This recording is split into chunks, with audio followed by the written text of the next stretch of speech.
నాలుగు రాష్ట్రాల్లో ఉన్న కాంగ్రెస్ని ఖతం చేయడమే ప్రతి భారతీయ జనతా పార్టీ నాయకుడు కార్యకర్త కర్తవ్యం. కాబట్టి కాంగ్రెస్ రోజు లెక్క పెట్టుకోండి.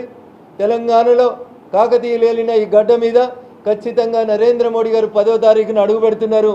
ఈ అడుగు రానున్నటువంటి శాసనసభ పార్లమెంట్ ఎన్నికలకి ఒక తొలిమెట్టుగా భావిస్తూ, ఎప్పుడైతే 1980లో ఈ గడ్డ నుంచి మేము భారతీయ జనతా పార్టీ ఎంపీ గెలిచిండో ఈ ప్రాంతం పూర్వ వైభవాన్ని తెచ్చేలాగా ప్రతి ఒక్కరం కష్టపడతామని చెప్పి తెలియజేస్తూ, ఒక కేరళలో గెలవంగానే ఎక్కువ ఎగిరిపడొద్దని, ఎంగిలి ఇస్తరాకులు ఎక్కువ ఎగిరిపడతాయని చెప్పి కాంగ్రెస్ మిత్రులకు హితవు పలుకుతూ 10వ తారీఖున జరిగేటువంటి సభకి ప్రతి కార్యకర్త తన వంతు కృషిగా సభను సక్సెస్ చేయాలని, నేటి నుంచి ఎన్నికలు పూర్తయ్యేంత వరదాకా ఒకటే జెండా కనబడాలి మనకి.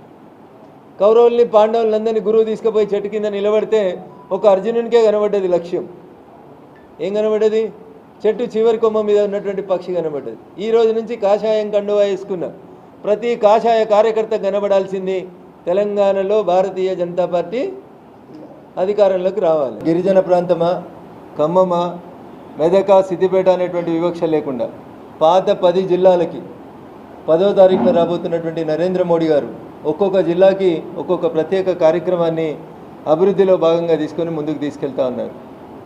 టెక్స్టైల్ పార్క్ తీసుకున్నా, ట్రైబల్ యూనివర్సిటీ తీసుకున్నా, భవిష్యత్తులో మామనూరులో రాబోతున్నటువంటి ఎయిర్పోర్ట్ని తీసుకున్నా, తెలంగాణ రాష్ట్రంలో భారతీయ జనతా పార్టీ అధికారంలో లేకున్నా నిత్యం మమ్మల్ని దూషించేటోళ్ళు, ద్వేషించేటోళ్ళు ఈ రాష్ట్రాన్ని పాలిస్తున్నా, మళ్ళీ చెప్తా ఉన్నాం, సబ్కా సాత్ సబ్కా వికాస్ అనేటువంటి నినాదంతో ఈ తీరుని ఆ 2 రాష్ట్రాల ప్రజలు తిరస్కరించిన దానికి నిదర్శనమే ఇద్దరు ముఖ్యమంత్రుల ఓటమి అనేది గ్రహించాలి.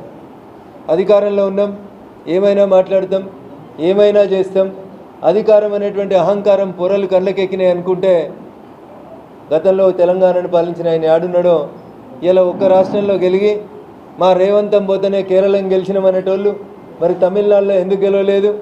ఈ రేవంతం ఆ కేరళంలో ఎందుకు పనిచేసిండు? ఒకసారి ఆలోచించుకోవాలి.